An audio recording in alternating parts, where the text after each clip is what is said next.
Muy buenos días, queridos amigos, queridas amigas, bienvenidos. En la ciudad de Neiva, estamos sobre la carrera quinta en el pasaje José Eustacio Rivera, en el Centro Cultural, en homenaje a ese gran escritor José Eustacio Rivera, desde donde realizamos el segundo día de la Feria del Libro Filvorágine, que llega a su tercera versión.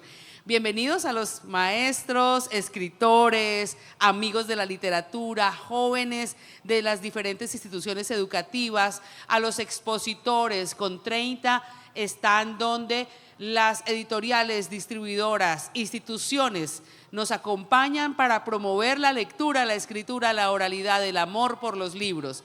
Les damos la bienvenida. Hoy iniciamos esta agenda académica con lectura en voz alta de nuestros invitados. Saludamos también a quienes nos ven a través de la transmisión en streaming, a través de la página de la Gobernación del Huila, Secretaría de Cultura del Departamento del Huila, Red Departamental de Bibliotecas, la página de la Feria del Libro y 40 medios aliados en la red de medios independientes y alternativos que permiten que todas estas expresiones culturales, artísticas, literarias, pues lleguen a muchos más lectores y sigamos en ese ejercicio precioso de contagiar, de abrazarnos en la literatura. Ya poco a poco nuestros se van ubicando, van llegando nuevos visitantes, nuevos participantes, pero recién se bajan del avión de Avianca estos 4 invitados maravillosos que llegan a acompañarnos a partir de hoy en esta gran agenda. Quiero empezar por Marta Quiñones. Marta Quiñones es una de las grandes poetas antioqueñas, una mujer que he tenido el placer de conocer desde el Encuentro de Mujeres Poetas de Roldanillo, una mujer de una poesía contundente que ha marcado, ha abierto trocha en el camino de la literatura escrita por mujeres en Colombia, y para nosotros es un orgullo que esté hoy aquí y que vaya a estar haciendo actividades también con la unidad de búsqueda de personas en situación de desaparición, en donde va a estar hablando de poesía y conversando con mujeres buscadoras del departamento del Huila. En ese orden, de izquierda a derecha, nos acompaña desde España Bernard Engel, Premio de Poesía Emergente de España, uno de los jóvenes que más premios ha ganado últimamente en España, pero que además ha traído la poesía a la escena, porque ha sacado la poesía de la página en blanco del libro impreso para ponerla en conversación con el público en general en la escena. Tendremos un precioso espectáculo en esta tarima mañana en el cierre de la jornada cultural a las 6 de la tarde, para que desde ya se agenden y puedan apreciar ese gran show escénico que trae para nosotros en el departamento del Huila. Bueno, y desde Cali tenemos la fortuna de tener a uno de los grandes poetas de este país, Omar Ortiz, un hombre que además como gestor cultural ha liderado eventos tan importantes como el Festival de Poesía, y actualmente está liderando un festival de poesía que reúne voces del Pacífico y de la Amazonía. Es un gran ejercicio de reencuentro con la palabra poética, además de ese trabajo contundente de su poesía que pues, tiene un reconocimiento nacional e internacional. En el eje cafetero, en Armenia, una ciudad que quiero mucho, nace un gran escritor, pero sobre todo un gran cuentista, Jerónimo García Riaño. Jerónimo es de esos jóvenes escritores en Colombia que está haciendo un muy buen trabajo con sus publicaciones.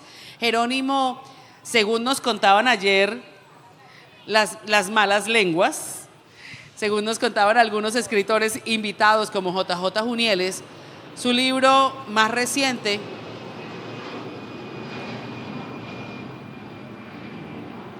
en ese va JJ Junieles, en ese vuelo. Su más reciente libro, que tendremos la oportunidad de apreciar mañana a las 10, a las 4 de la tarde, a las 4 de la tarde estamos en programación, tendremos la presentación de su libro de cuentos y pues a la expectativa también de conocer mucho más sobre su trabajo literario. Le damos entonces la bienvenida a los jóvenes que nos acompañan de diferentes instituciones educativas. Tenemos por aquí al Green Hill. A las 10 de la mañana vamos a estar con jóvenes escritores. del Colegio Green Hill tenemos un joven escritor que nos va a mostrar sus más recientes producciones literarias. Tendremos a Mariana Carvajal mostrándonos su libro de poesía, otra joven escritora. Tendremos a Carolina Polanía, una joven novelista que acaba de ganar también un reconocimiento con su novela y que está haciendo parte de la muestra editorial. Y le damos la bienvenida a las otras instituciones que nos acompañan en el día de hoy. ¿Me confirmas, Mariana, qué instituciones educativas tenemos además del Green Hill? El Colegio Gabriel García Márquez. ¿Dónde está el Gabriel García Márquez? Bienvenidos. Promoción social. ¿Dónde está el Promoción Social? Ah, reconocí el escudo. Yo estudié en el Promoción Social. Bueno, no me he presentado. Yo soy Ana Patricia Collazo. Estaba esperando que llegaran todos los jóvenes a ubicarse y poder dar inicio con la lectura. Pero mientras se ubican, les cuento a ustedes, queridos amigos, y a ustedes, y a los que están viéndonos a través de la transmisión en directo, y a los queridos amigos de la literatura y de la cultura que se encuentran con nosotros acá, que cuando yo estaba haciendo 8º grado en el Promoción Social, mi profesora de español me pidió que ayudara a escribir un texto para una obra de teatro para el 12 de octubre, creo que era sobre el descubrimiento de América. Y yo hice un texto, pero era como de humor. Y le dice mi profesora de química, la profesora de biología, que después fue mi profesora de química, a la profesora de español: hay que ponerle cuidado a esa muchachita porque escribe bien. Y afortunadamente mis profes me pusieron cuidado. Y luego ya muy inmediatamente, casi estaba en 10º, ya estaba escribiendo poesía y desde esa época escribo poesía. Entonces, mi nombre es Ana Patricia Collazo, soy poeta.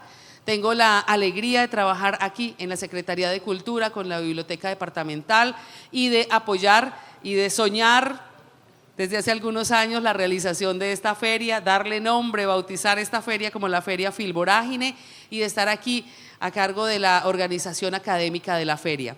Entonces, bienvenidos a los estudiantes, a los profes que acaban de llegar. Y tenemos entonces un motivo maravilloso, Fernando Calderón España, gracias por acompañarnos. Tendremos también la oportunidad de compartir contigo en este escenario también una de esas excelentes conversaciones sobre tu trayectoria literaria. Pero vamos a dar el abrebocas literario con nuestros escritores que acaban de llegar. Y entonces, Marta, por favor, vamos a dar la bienvenida con un par de poemas. Bueno, buenos días. Muchas gracias a Ana por la invitación. Estoy muy contenta de estar por acá en Neiva. Voy a compartirles 2 poemas. Uno que dice: soy Marta, mi nombre es grito de guerra y de amor, mi nombre algarabía y silencio, síntesis entre el tumulto y la soledad. Mi nombre una canción ya cantada, el cielo donde danza el águila, la carroña donde se alimenta el buitre. Mi nombre es presagio de los días sin agüeros. Soy Marta y soy mi salvación. No me abandono, me huyo y me encuentro. No me abandono. Y el segundo poema es un poema corto que dice: soy polvo, pero también conozco la promesa de la harina al pan francés. Muchas gracias.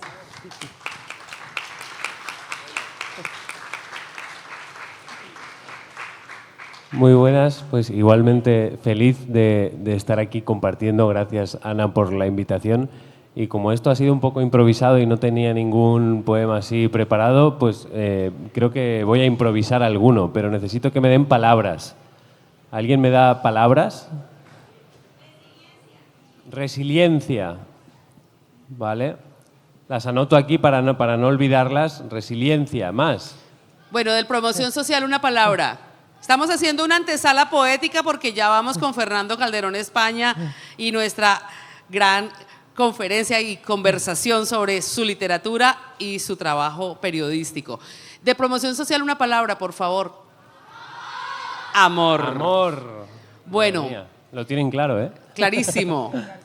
García Márquez, Colegio García Márquez, ¿qué palabra quieren aportar a este juego? respeto. Respeto. Y Green Hill.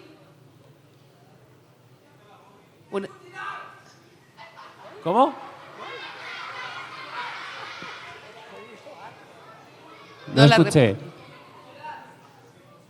Circuncidar. Circuncidar.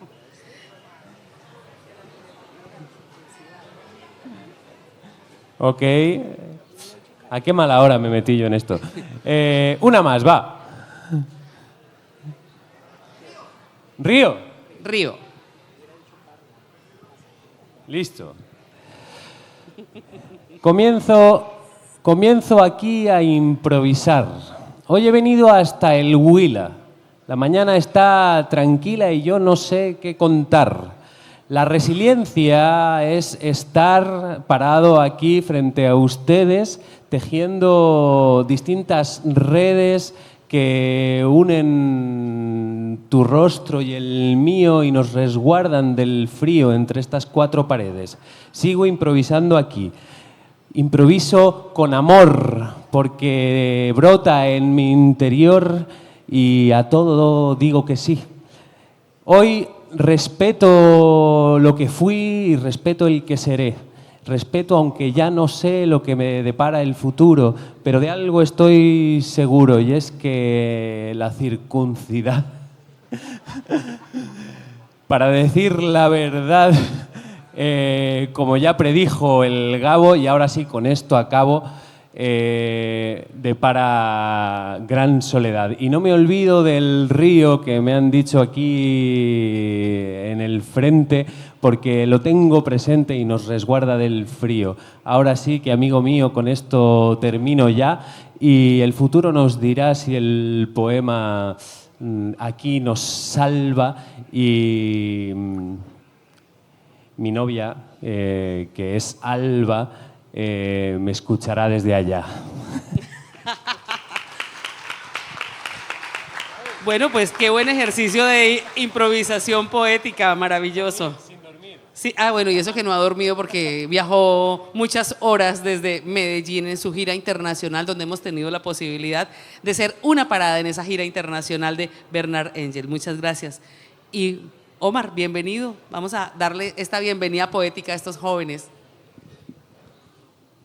Bueno, muchas gracias por la invitación, por permitirme hacer parte de esta fiesta y por poder establecer con ustedes estas pequeñas muestras de generosidad por parte de ustedes con nosotros, de mucho cariño por parte común entre los que estamos acá en este inicio de Holgorio.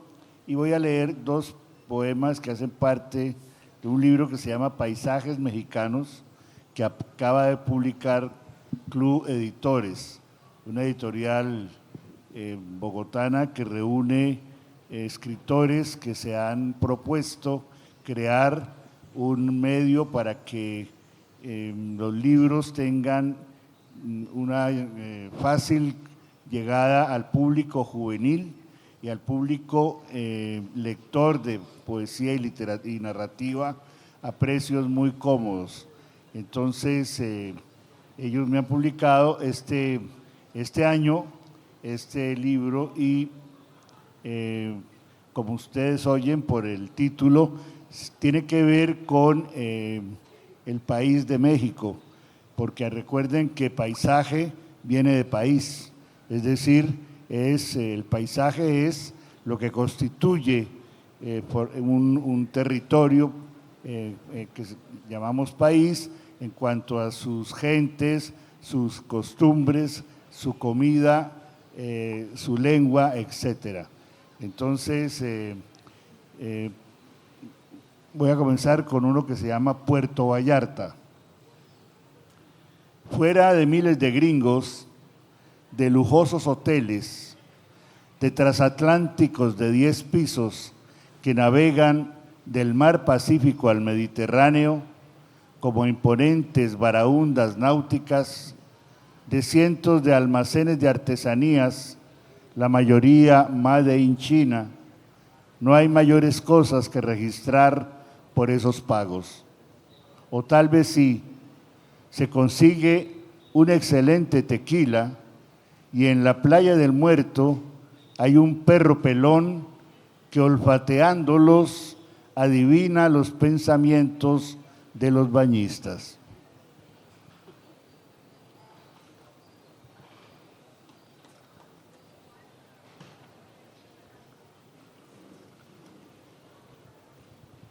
Y el otro tiene que ver con Juan Rulfo. Juan Rulfo escribió 2 libros que todos conocemos, El Llano en Llamas y Pedro Páramo, que son obras magistrales de la lengua escrita en español y además que pues son también un lenguaje universal porque son 2 libros que a pesar de que están escritos como narraciones son pura poesía. Entonces lo acosaban mucho que cuando iba a sacar el 3er libro y él como para quitarse tanta friega de encima comenzó a decir que ya no podía escribir más porque el tío Celerino, que era el que le contaba las historias, se había muerto. Y el tío Celerino realmente existió y realmente contaba historias porque era un tío de San Gabriel donde todos cuentan historias. Entonces, este se llama Tío Celerino. Juanito gustaba de historias de aparecidos. Para burlar tanto muerto sería. Los que cayeron víctimas de la revolución después de la cristiada y siempre de Pedro Zamora, un bandido que se cebó en San Gabriel, en Sayula, en Colina y sobre todo con los vizcaínos, su familia. Calladito era el chamaco y así quedó. Entre tanto silencio, nos contó del aleteo de los opilotes, de los rezos y llantos de las comadres y de las pláticas de las ánimas condenadas al odio eterno de un tal Pedro Páramo. Qué maravilla esa evocación a la memoria. Muchas gracias y bienvenido, Omar. Bueno, y nos vamos con un cuento para continuar con nuestra agenda. Buenos días para ustedes, un gusto estar acá. Ana Patricia, feliz de estar aquí en la Filvorágine, gracias por la invitación, es mi primera vez en Neiva, así que seguramente disfrutaré de la ciudad y de esta feria. Y en medio de los buenos poetas, un narrador. Dignidad. En las noches los zapatos salen a caminar, se suben a las azoteas, saltan de techo en techo y se encuentran en el cableado eléctrico de la ciudad. Son unos grandes equilibristas, se mueven rápidos pero seguros. Allí se ven con el resto de zapatos de las casas vecinas que también merodean por ahí. Charlan, ríen y se cuentan sus problemas. Una noche, un par de ellos estaba triste. Su dueño había tomado la decisión de botarlos a la basura porque ya eran viejos y tenían rotas las suelas. La muerte era evidente, pero tantos años protegiendo los pasos y los pies de su dueño no podían terminar así. Caminaban pensativos por el hilo delgado de uno de los cables, uno tras otro sin saber qué hacer. De repente, al zapato izquierdo se le ocurrió una idea. Se la contó a su hermano derecho y este aceptó. Entonces se tomaron muy fuerte de los cordones, se pusieron al borde del cable y saltaron al vacío, cada uno por lados diferentes. Ambos colgaban, agitándose con fuerza. El aire ya no entraba por sus lenguas, ni mucho menos por sus suelas rotas. Los cordones se tensionaron más y más hasta que los zapatos dejaron de chapalear. Pendían del cable sin vida, tranquilos y dignos. A la siguiente noche, los demás zapatos encontraron a sus amigos ahorcados y quedaron aturdidos por el suceso. Y también, en ese instante, todos ellos, excepto los mocasines, descubrieron que abandonados en un bote de basura no era la única forma posible de morir. Ah, qué bien. La contundencia del cuento, la narrativa, bueno, muchas posibilidades para disfrutar la literatura. Vamos a darle un aplauso a estos escritores que están dando su bienvenida literaria en el día de hoy. Gracias a los jóvenes que van llegando, ya les estamos adecuando silla para que nos acompañen y queremos, bueno, hacer el intercambio literario.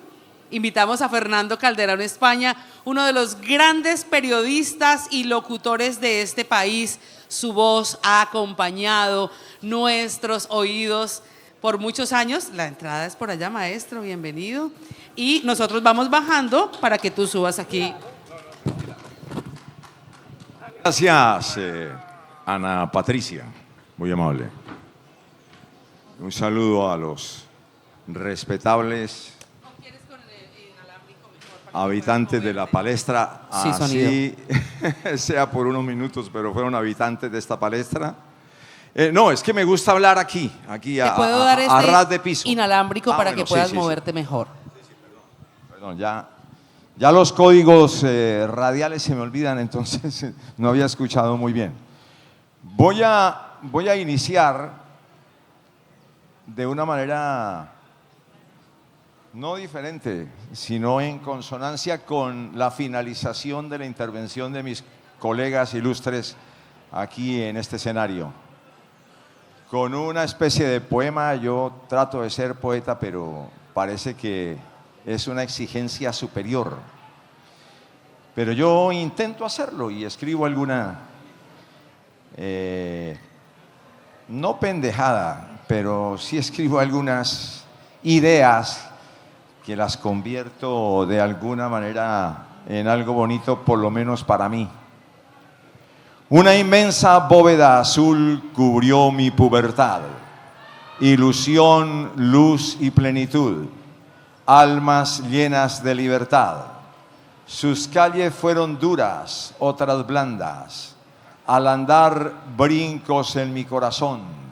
Del cielo venían gotas blancas, de las montañas damas de un garzón. Los atrios de azul y rojo eran ojos, eran labios, féminas de hinojos. El amor no tenía sabios. El parque y sus bancos, escenario de ilusión. Un mundo sin flancos, sin cadenas y arpón, con armadura en el alma. Los viejos firmaron una impronta como arma y la herencia se blindó. Los latidos de sus hijos son poemas, son canciones. Laguna vieja, agua y cobijo, aposento fugaz, nostalgia de los garzones. Me gusta que esté dormido. La agitación no era el destino, el regreso lejano objetivo para calmar la angustia y el hastío. Esta es una especie de poema que le hice a Garzón, así lo titulé, que es la tierra en donde yo nací. Antes que me hubiera apasionado por mujer alguna, jugué mi corazón y me lo ganó la radio. Obviamente me tocó preparar esto como 8 días antes porque la memoria mía no es muy buena. Quise poner en las palabras de Arturo Cova, en la novela magistral y para mí monumental y más importante de la literatura colombiana y latinoamericana, que se llama La Vorágine. Siempre le he dicho a mis amigos contertulios, que son más ilustrados que yo, más leídos, que yo creo, en lo poco que he leído, que la novela La Vorágine es superior a 100 años de soledad. De pronto 100 años es otro tipo de novela, me van a decir, o probablemente recibió la bendición del marketing, probablemente tuvo suerte García Márquez frente a la suerte que nunca tuvo, parece, según la vida, y lo que narra Jorge Gebelli en un libro que acabo de leer con su literatura. Rivera parece que es reconocido en el tiempo, no durante, sino después. Algo parecido le ocurrió a Juan Rulfo, el escritor de apenas 2 libros y sin embargo considerado como en su tiempo como un candidato clandestino al Premio Nobel de Literatura. Pedro Páramo y El Llano en Llamas, que los leímos chiquitos. Agradezco mucho la presencia de mi paisano Rafael Chávarro, de su esposa. Rafael es una especie de gran arquitecto de la filosofía política garzoneña y huilense. De Susanita, primero las damas, pero sí ve que el problema mío de la memoria es, parece que está comenzando a ser serio. Susana Vargas, una compañera comunicadora muy reconocida, que se vino para el departamento de Huila a hacer comunicación de una manera más profesional. La comunicación la hacemos a cada segundo todos. Por eso es que el periodismo no es una profesión, sino un oficio, porque está pegado al oficio de escribir, de leer, de hablar. Muchas gracias por estar y me alegra muchísimo, muy bonita volverla a ver. Mi amigo Fernando Gasca, escritor, él sí escritor, poeta, declamador, así lo conocimos en el Colegio Simón Bolívar de Garzón, con una obra amplia, vende mucho, por cierto, yo no he podido. Él sí, de pronto no tengo la suerte. Y la verdad es una persona con quien me unen lazos muy fuertes de afecto, porque vivimos incluso en una casa de familia aquí en Bogotá antes de mi huida a Bogotá. Y afortunadamente no fue por deudas, sino porque se presentaron las oportunidades y las suertes como en el toreo. Alfonso Casas, testigo de mi matrimonio en Bogotá, y de ahí en adelante testigo de muchas cosas. Marco Vinicio Silva Castro, garzoneño también, escritor también, poeta, agitador político en la juventud, o lo que llaman hoy activista con bombos y platillos, ¿no? Otros influencers. Usted era una especie de influencer en la política conservadora, si no estoy mal, ¿no? Usted pasó por el conservatismo, luego por el comunismo y luego volvió al liberalismo, ¿o a qué? Bueno, por todo. Lo que hay que hacer, ¿cierto? Lo que hay que hacer. Ahora va para el conservatorio, dice Rafael. Muchas gracias por estar aquí. Marco Vinicio también es un buen promotor de mi nombre. Es una persona que le habla a todo el mundo de Fernando Calderón España. Yo le agradezco mucho. Le habla bien, ¿no? Afortunadamente, pues si alguien habla mal, no entendería por qué. Bueno, comencé con esa, parodiando, es que se dice, o calcando o copiando la introducción de La Vorágine, que por cierto es una introducción muy corta. La de García Márquez en 100 años de soledad es un poquito más larga, ¿no? Muchos años después, frente al pelotón de fusilamiento, el coronel Laurelano Buendía había de recordar aquella tarde remota en la que su padre lo llevó a conocer el hielo, punto. Y luego comienza a escribir las casas, como era Macondo y todo ese cuento. Entonces, sí, la de Rivera es muy corta. ¿Por qué? Porque realmente yo llegué a la radio por suerte. Nunca me propuse estar en la radio, ni en los medios de comunicación, ni en la locución, ni mucho menos en el periodismo, porque a mí me aterraba pararme frente al público. Por consiguiente, eso se podía trasladar también al miedo que sentía o que después sentí en la radio cuando me sentaba frente a un micrófono. Ese mundo comenzó para mí gracias al miedo, como casi han comenzado todos los fenómenos en la historia de la humanidad. La religión arrancó gracias al miedo. ¿Sí? Los primeros seres humanos, Homo sapiens, aunque a veces pienso que nunca llegamos a ser Homo sapiens y nos quedamos en Homo brutus por todo lo que está pasando. Ellos sintieron miedo de pronto de su soledad en medio de la horda, del clan.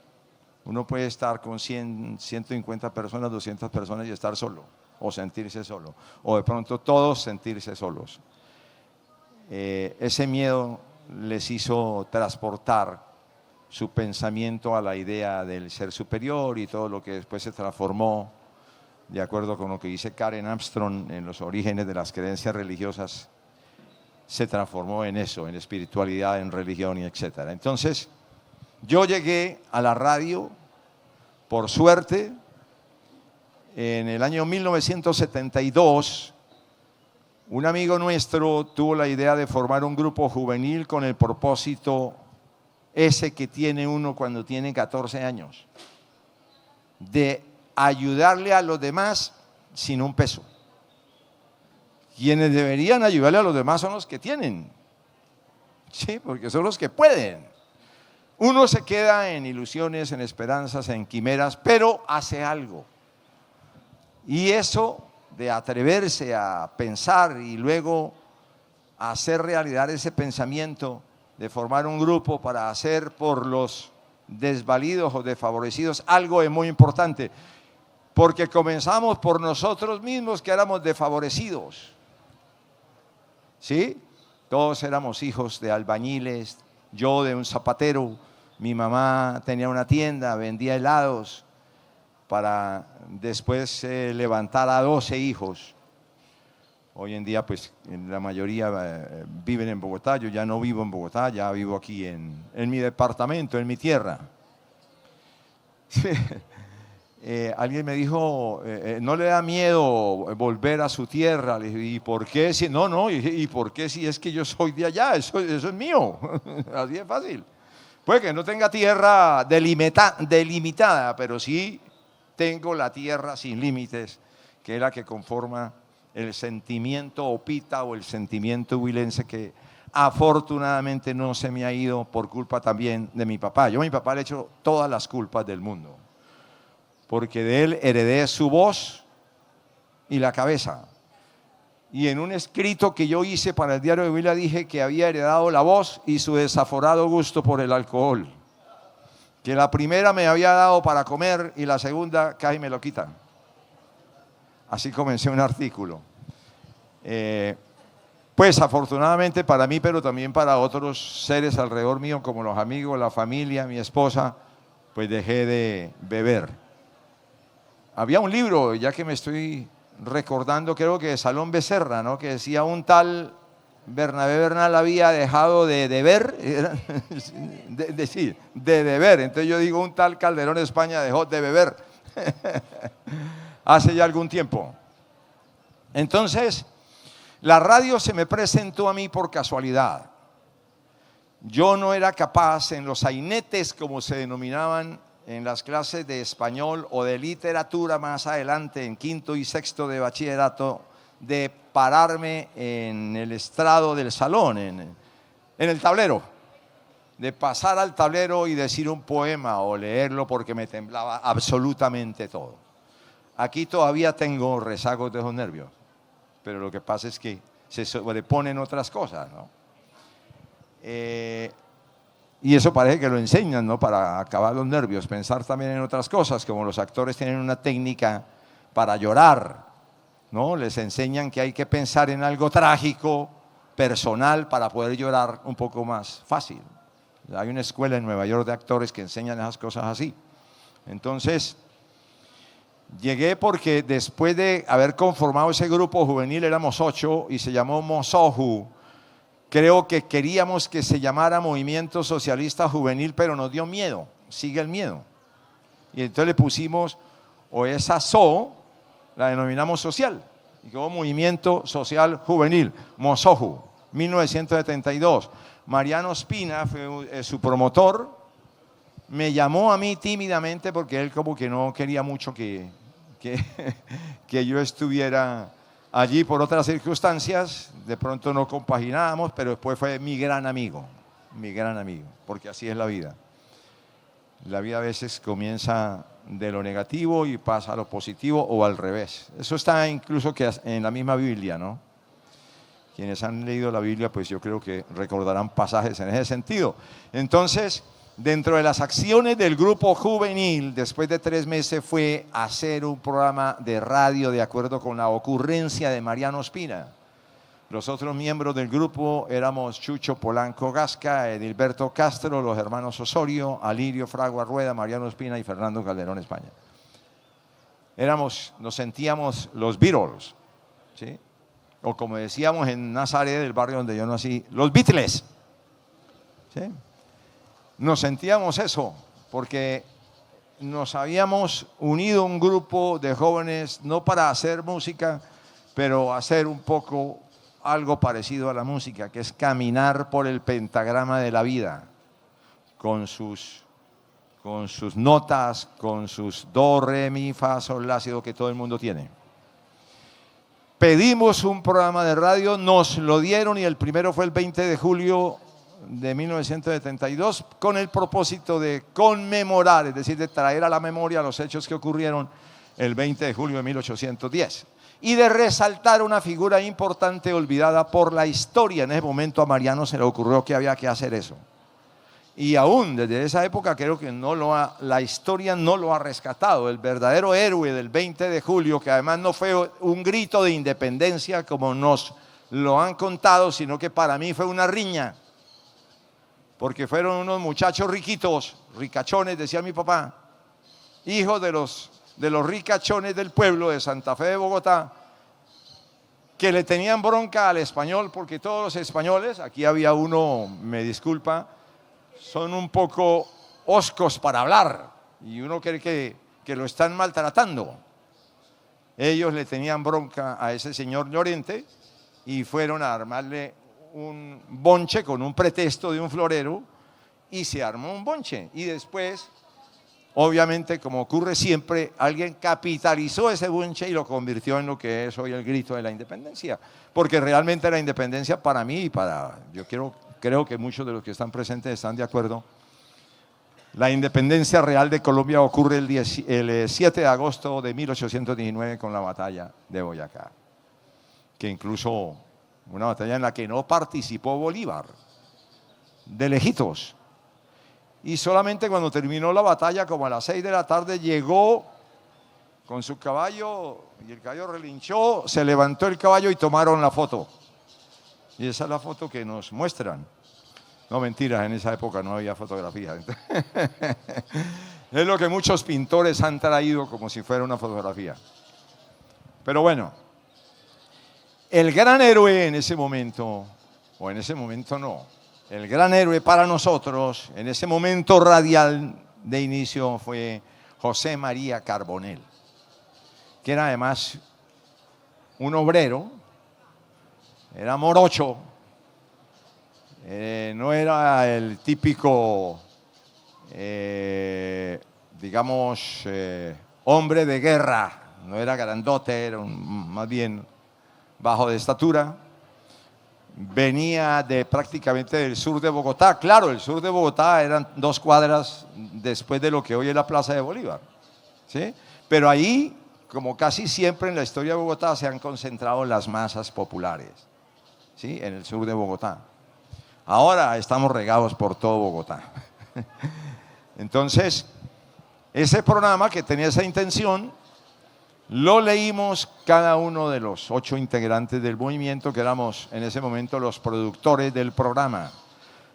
Elegimos de director a Mariano Ospina y a mí me tocó un parrafito que estaba dedicado al sabio Caldas, que a propósito, Francisco José Caldas, que creo que nació en Popayán, vivió en la Jagua Huila.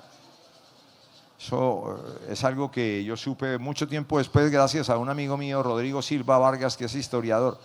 Vivió en la Jagua Huila y está la casa, yo fui y la visité qué día, porque a mí me gusta mucho venir al departamento, a mi tierra y hacer esos reconocimientos en terreno, dirían antropólogos y sociólogos cuando hacen investigaciones. Entonces, alguien me escuchó, el director de la emisora, un pastuso, Jaime Martínez Apráez, que había sido importado de Neiva a Garzón, ha sido llevado a Garzón para que dirigiera la emisora. Me escuchó, que vivía enfrente, se vino inmediatamente y preguntó, ¿no? Nosotros habíamos ido a la emisora a ver y oír, pero fundamentalmente a ver rodar el programa, porque el programa se grabó en una grabadora de carrete, ni siquiera en casetera, sino de carrete, y musicalizamos con un tocadisco al lado. Es decir, eso era exactamente Pedro Picapiedra y su amigo haciendo radio, ¿sí? Entonces, el hombre llegó, entró y preguntó, dijo, ¿quién fue la persona que leyó, el joven que leyó el párrafo del sabio Caldas? Y Mariano y él. Me señalaron a mí y a partir de ese momento entré a la radio. Porque el Señor me dijo, usted puede venir mañana mire, yo estudio, puedo venir a las 5 de la tarde después de que salga del colegio. Y hablamos, sí, vemos a ver de qué se trata. Me llama la atención. Yo en ese momento estaba perfilándome como para ser matemático, que era lo que me gustaba, no siendo un buen matemático, pero me gustaba. Uno a veces tiene que hacer las cosas que le gustan, no las que les imponen a uno, ni las que uno cree en las que puede servir o las que le van a dar plata porque por lo general la plata esquiva a esas personas que buscan, de acuerdo con Séneca, un tipo que vivió por allá en el año 70 después de Cristo, dijo, si quiere llegar al dinero, abórreselo. Por eso es que a mí no me gusta la plata. Tampoco me ha llegado. Entonces, ahí comenzó, digamos, una historia que para mí fue una historia de salvación, porque yo soy el mayor de 12 hijos. Mi papá y mi mamá con sus recursos, consiguiendo el diario. Yo a veces pienso, ahora que la veo con su mal de Alzheimer, me toca recordarle cosas. No está tan profundo ese mal en ella, afortunadamente, pero recuerda algunas cosas. Yo me pongo a pensar a veces los dos solos y le pregunto, y ella apenas me oye, por allá lejos yo creo, ¿cómo hizo usted para criar a 12 hijos? Yo tuve la fortuna de que le colaboré porque me salí a los 16 años y me vine para Neiva. Entonces ya le dije a mi mamá, hasta luego, olvídese de mí, estaré pendiente y vendré cuando consiga algo para traer. Ese algo para traer entre nosotros los pobres es plata. Entonces casi que puse esa condición. Cuando yo me gane el primer sueldo, me sacaré un excedente y me vendré, me subiré a en esa época no habían buses, a una línea de Transfederal, que fue la empresa anterior a Comotor, y en 3 horas y media estaré en Garzón, dándole la platica a mi mamá y yo me devuelvo. ¿Sí? Así comencé la radio. En Garzón tuve la oportunidad de vincularme con varios programas para la juventud. Los amigos míos muy pendientes me seguían en la emisora, chequeaban también cuántas veces me equivocaba dando la hora. Entonces me llamaban, oiga, no son las 5, no son las 10:05, sino las 5:10. Porque de pronto uno, de los mismos nervios, invertía la hora cuando hablaba. Estuve ahí hasta el 74 y en el 74 yo le digo a mi mamá, mamá, yo me voy. Esa decisión la tomé en el Parque Simón Bolívar. Viendo yo que mis papás no tenían la posibilidad de darme universidad, dije, no, pues yo, como Mahoma, pues voy a ella. Entonces la voy a buscar. Ya he aprendido este oficio de locutor, pero sin embargo pienso que en Neiva puedo ser mensajero en un banco. No tenía bicicleta, pero de pronto la daban en el banco para desarrollar el trabajo. O me figuraba en muchos otros oficios, o mesero en un restaurante, alguna cosa. Pero no, me bajé del bus aquí. Mi mamá me dio lo del pasaje y no más. Me vine y subiendo Boquerón sonó una canción. Estábamos escuchando una emisora de Bogotá en onda corta. El chofer iba escuchando la onda corta. Se escuchó una canción de los Blue Caps que decía, madre, prepara mis cosas porque tengo que partir a buscar nuevas fortunas, aunque me cueste salir. Y entonces, yo dije, uy, ¿eso por qué está sonando? Es decir, pues casi lloro y casi me devuelvo. Porque me dio un sentimiento muy grande. Nosotros todos amamos a la madre, a la mamá. Ahora en Facebook hay una serie de relatos de animales que defienden a sus hijos. ¿no? De leonas defendiendo a sus leoncitos espectaculares, no sé si son hechos a través de la inteligencia artificial. Gracias Rafael Trujillo por corresponsal de RTBC aquí en Neiva, compañero nuestro de trabajo. Sí, entonces, pero lleno de tristeza continué, Gigante, Ovo, Campo Alegre, yo veía que me estaba alejando en serio, en serio. Digo, esto es cierto. Llegué a la plaza de San Pedro, me bajé con una suntuosa maleta de viaje que decía maicena. No decía Samsonite. Oh my God. No, decía maicena, que era una cajita de cartón del producto maicena y que por cierto se utilizaba mucho en la casa. Sí. Por eso la tenía, que yo la había convertido como maleta de viaje. Ahí eché 4 chiros y arranqué y me fui. Bajé y le pregunté a un señor, oiga, ¿dónde es Radio Colosal? Me dijo, mire señor, sigan aquí adelante, a la izquierda, luego, me dio las indicaciones, le digo, ok, gracias. Muy amable y seguí y me fui. El objetivo, yo me acordé ya en el camino, dije, bueno, yo voy a ensayar con esto que estoy aprendiendo aquí, que se llama la locución. Voy a ensayar. Y yo había escuchado, como era oyente de radio, debido en parte a los tiempos solitarios que yo pasaba. Yo fui una persona, a mí me gustaba mucho estar solo.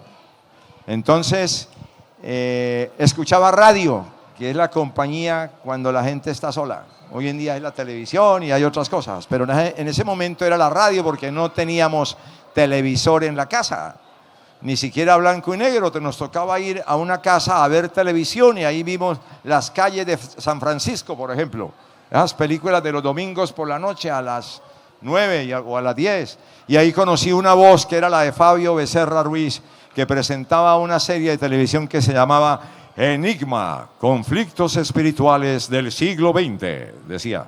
Y el tipo aparecía ahí con su pinta sacerdotal. Uno creía que él era sacerdote y hacía la presentación de esas películas que trataban temas familiares en los Estados Unidos. Hoy en día Fabio es gran amigo mío y yo le hago esos comentarios siempre que yo fui hincha de él, lo escuchábamos leyendo Radio Suceso de RCN. Yo ni siquiera tenía el famoso transistor. Mi papá logró un transistor que era la panela esa de Sanyo, ¿sí? En eso escuchó radio siempre. Entonces yo se lo quitaba y me iba para la habitación a leer y a oír radio. Y entre todo lo que escuché había escuchado a José Luis Mateus y sabía que trabajaba en Colosal, quién era y todo ese cuento. Llegué, pregunté por él. Cuando termine de leer noticias, lo atiende. Entonces le digo, ok, perfecto. Salió el señor y me dijo, mucho gusto, soy Fernando Calderón, vengo de Garzón y soy locutor. Me dijo, Garzón da buenos locutores. Entonces como que rompí el hielo con eso, o él lo rompió conmigo. Entonces dejé de sentirme un poco nervioso, me invitó a radio, a La Voz del Huila, me dijo camine para La Voz del Huila. Él era el director de La Voz del Huila.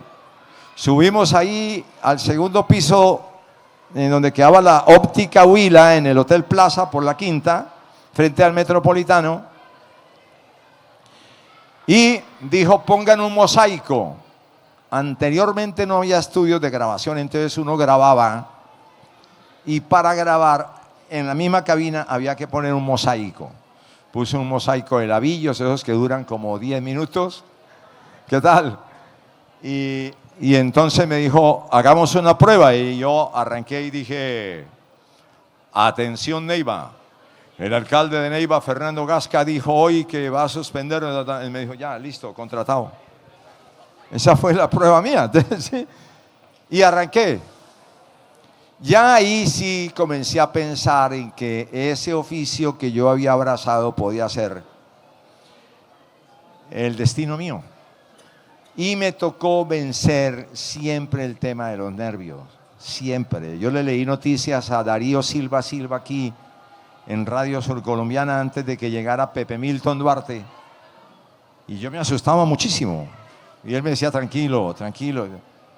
Eso nunca lo pude. Posteriormente, cuando llegué a Caracol a 6 AM con Yamid Amad, yo leía noticias con Aponte o con Jorge Antonio Vega o con Gustavo Niño, y Yamid se ubicaba detrás de uno a ver lo que uno estaba leyendo. Entonces, uno terminaba, Susanita sabe cómo es el tema, terminaba, es decir, no terminaba mojado por aquellas cosas de la vida, pero era muy factible.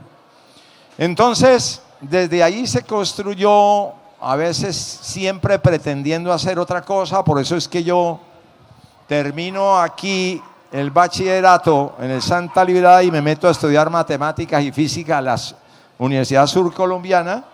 La secretaria de la universidad era una tía mía, Ana Ruth España, y ella me ayudó a entrar porque ya habían cerrado el periodo de matrículas.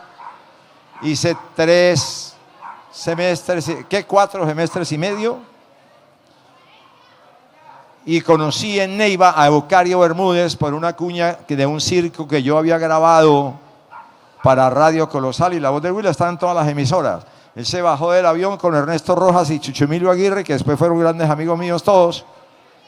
Se bajaron, tomaron un taxi, oyeron una voz, hicieron el comentario, el chofer les dijo: ese es un muchacho que hacen volar ahí frente al plaza. Y no sé qué, se llama Fernando Calderón y trabaja en Colosal. Y ellos dijeron: y vamos para allá. Preguntaron por mí y Eucario me dijo: ¿usted qué hace aquí? Le dije: yo estudio matemáticas. ¿Qué? Yo estudio matemáticas y física, me gusta y me va bien. Había pensado de pronto también en pasarme a una ingeniería en ese momento. Ya había sido motivado por nuestro amigo Omar Atuesta, pero no, yo insistí en la matemática. Porque yo decía: ¿será que yo voy a terminar de profesor? Que eso en ese momento era lo que uno creía que eran las matemáticas, ¿sí? Solamente para enseñarlas. Y no, ocurre que es un tema bastante interesante y muy profundo. Y ese es un tema para gente inteligente, entonces por eso yo me quedé más bien con los medios de comunicación. Recordando a mi papá le decía a veces a muchos garzoneños que no estudiaban: estudie algo, aun cuando sea periodismo. Pero él era muy hincha de la radio, le apasionaba eso. En Radio Garzón tuvo un artículo que se llamaba El Criticón, lo escribía a mano sobre los asuntos de Garzón.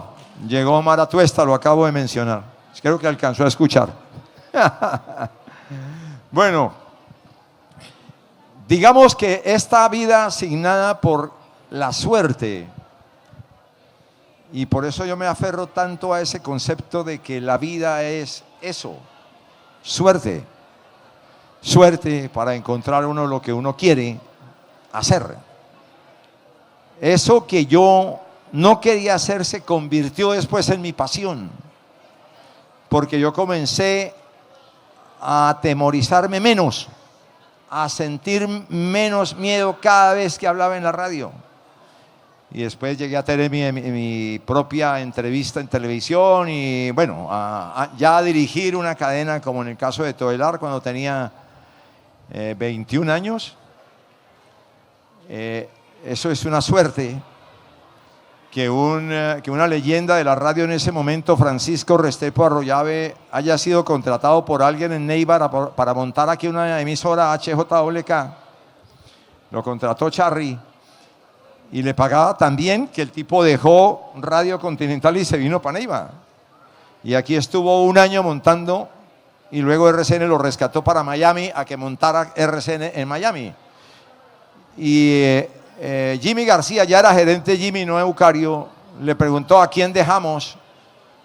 Y Pacho dice: ahí hay un pelado joven que está empujando fuerte, tiene muy buenas ideas, es muy creativo, ¿por qué no lo nombra a él? Y me nombraron a mí director de Radio Continental, que era como ser uno el director de Todelar en Colombia, porque de ahí se producía todo. Yo tenía contacto directo con don Bernardo Tobón en Miami, cuando estaba en Cali, en fin.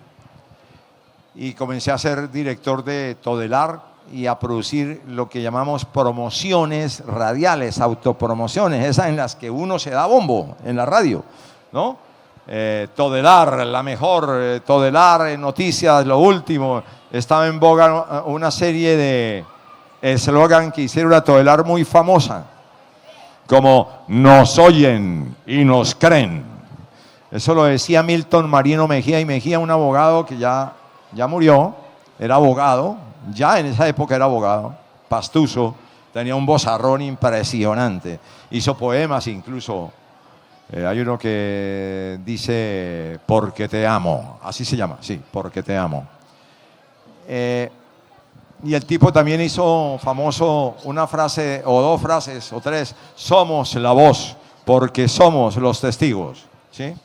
Con el tiempo, alguien dijo que yo tenía que decir el grito de Todelar, del noticiero Todelar de Colombia, porque había hecho uno de Al Aire Libre, que era el programa deportivo los domingos de Todelar, dedicado al fútbol, de 2 de la tarde, de 1 de la tarde a 6 de la tarde. Y yo había dicho, ¡Al Aire Libre! ¿Sí? Y me dijeron, usted tiene que decir el del noticiero Todelar, y la segunda voz era Alejandro Pérez Rico, un consagrado locutor que le hacía las promociones aquí en Neiva a Rafael Navarro para Radio Colosal. Ellos fueron los que se inventaron con don Rafa la famosa frase de con sonido siliconizado de arco esponjoso. ¿Eso qué es? Eso no es nada. Pero hay que inventar frases así para que cautiven y que pongan a pensar a la gente. Entonces, evidentemente, después grité yo, noticiero Todelar de Colombia, un mundo de noticias para un mundo de oyentes. Vea, todavía creo que me suena como en esa época. Y yo que le digo a Mecha es mi esposa, que fue otra suerte también, encontrarla. No sé si encontrarla o buscarla, porque yo no sé si tuve la suerte de buscarla. Nos hemos entendido lo más que ha sido posible. Sí, porque parece que la relación matrimonial es como una relación en la que a cada minuto hay que hacer esfuerzos para entenderse. Entonces, lo que pasa es que los psicólogos entonces hablan ya de otros términos, ¿no? Que tolerancia, y eso es aguante, no más. Aguante. ¿No? Las mujeres lo aguantan a uno, pero técnicamente se dice tolerancia, toleran. Entonces, comencé a caracterizarme como un locutor que tiene una voz promocional alta, y comenzaron a llamarme productos de las agencias de publicidad que necesitaban ese tipo de voz. Después me tocó luchar para cambiar, porque yo no quería tanto ese tema, porque estaba perdiendo un mercado, sobre todo de los cosméticos, de las bebidas alcohólicas, en donde las agencias de publicidad contratan a locutores que tengan bajos, ¿no? Como Gonzalo Ayala, que dijo, y después lo dije yo, que decía Club Colombia, perfecta. ¿Sí? Y en cosméticos hay que decir, hay que bajar la voz, ¿no? Para vender un jabón, ¿no? Jabón Palmolive, no sé qué, bueno, en fin. Entonces, eso fue otra historia, la de dejar de ser promocional, porque me caractericé mucho con el deporte. Luego me mandaron como locutor comercial, Yamid me puso como locutor comercial de Caracol por ese pito que se dice entre los locutores que tenía yo en la garganta, que al parecer vendía mucho en el tema comercial, y me mandaron a Europa, a las vueltas a Francia. Estuve en 5 vueltas a Francia, 4 vueltas a España, 2 giros de Italia, una Dauphiné Libéré, estuve en un Tour del Avenir, bueno, luego en campeonatos mundiales, por eso, pero después luché para cambiar. Y en eso me acolitó Yamid, porque yo le dije, mire, ya estoy cansado de eso, estoy perdiendo plata, porque aquí hay un mercado bueno al que hay que apostar. Entonces me volvió a meter en 6 AM como locutor de noticias, en donde se habla más pausado, más tranquilo. Y ahí se recuperaron también unos deseos que estaban como por cumplir. Entonces, sí, yo reitero que este tema de la vida en la que nos hemos metido todos, y veo que estamos bien metidos porque los veo muy activos, es un tema en donde prevalece mucho la suerte y a eso le pone un poquito de conocimiento, un poquito de sapiencia, sin llegar a ser un sabio tampoco, y ya saca adelante una carrera. En el caso, estoy viendo las cosas desde mi punto de vista, como los orígenes míos no fueron el dinero, y además tampoco me gusta mucho, por cierto, porque tengo como una aversión o una animadversión y un conocimiento agorero, sin que yo sea supersticioso, de que el dinero, yo me imagino que ya en proporciones un poquito más grandes, viene acompañado de estiércol. Y yo le tengo un profundo miedo a eso, porque además dicen, y lo he leído en libros, en cosas de las culturas, que ese estiércol por lo general riega a los hijos. Yo tengo un solo hijo, y lo peor que me podría pasar a mí es que le pase algo a él. Será lo peor. Y de ahí en adelante, pues algo que le pase a la mamá, a los amigos, a la mujer, bueno, en fin. Pero fundamentalmente el hijo se convierte porque es como lo más puro que uno tiene en materia de legado, ¿no? Unos dejan novelas, libros, música y todo. Todos los humanos dejamos hijos, que es la verdadera resurrección para mí. Yo ya resucité con mi hijo. Ahora le toca a él. ¿Sí? Y ahí en adelante, las resurrecciones que ha habido durante más o menos 8.000, 10.000 años de existencia del ser humano, o más. Entonces, esa es más o menos la experiencia que les puedo comentar de cómo me metí yo a los medios de comunicación y esencialmente a la radio. Hoy en día soy asesor de RTBC, presto la voz mía también, porque llegué allá por la voz, pero después el gerente me dijo, pero yo además sé esto, entonces usted se puede venir para acá. Y no, porque ya vivo en el Huila, en Rivera, en una casita que tengo ahí, y ya estoy dedicado a, como pensando en retirarme y en hacer otras cosas, en escribir. Y en eso estoy. Ahora escribo después de haber hecho Tizones de Viernes Santo, una novela que presenté aquí incluso en una feria del libro hace como 2 o 3 años, y de hacer un libro de reflexiones. No hablo pretenciosamente y digo que es un libro de filosofía, no, de reflexiones mías sobre la vida, de todo lo que uno va viviendo y va pensando, viviendo y pensando, viviendo y pensando, y después se convierten en reflexiones que uno escribe e imprime en un libro. Ahora estoy escribiendo El hombre que vendía betún. Los títulos míos todos tienen que ver algo con la zapatería, porque mi papá lo era y a él le debo prácticamente todo. Obviamente mi papá, cuando hablo de mi papá, hablo de mi mamá también. ¿Ok? Entonces, pues esa es mi experiencia radial. Voy a finalizar ya dejando esas inquietudes, las personas que han podido captar la idea de cómo se sale de una pobreza soportable, porque hoy en día las clases de Marx, las clases sociales de Carlos Marx, están divididas en otras, ¿no? Y consisten en clase pobre soportable, esa es una clase, clase media fiada y clase alta embargada. Ese es el nuevo marxismo en materia de la selección o división de clases de la sociedad. La división de clases que hablan ustedes, los filósofos y los pensadores. Con esto quiero dejar inquietudes, no más.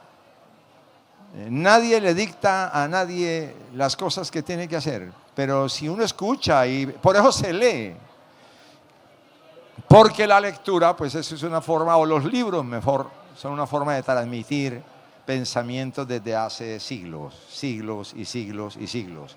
La Vallejo, ¿cómo se llama? Irene, Virginia era la presentadora. Irene Vallejo, que estuvo recientemente aquí en Colombia, tiene un libro, El infinito en un junco, sí, en donde hace más o menos, ¿no?, una historia de todo lo que tiene que ver con el libro. Muchas gracias, muy amables. Si ven como yo, como tengo el lenguaje de la televisión, usted me hace así y yo digo hasta mañana. Muchas gracias, muy amables.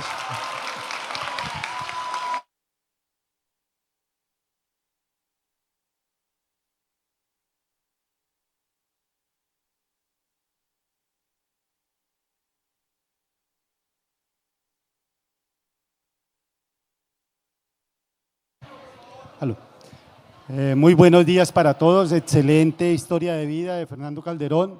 Un merecido aplauso, por favor, para nuestro compañero, locutor, periodista, escritor del municipio de Garzón. Dándole continuidad a Filvorágine, por supuesto, 2025 en su versión 2025, para nosotros es muy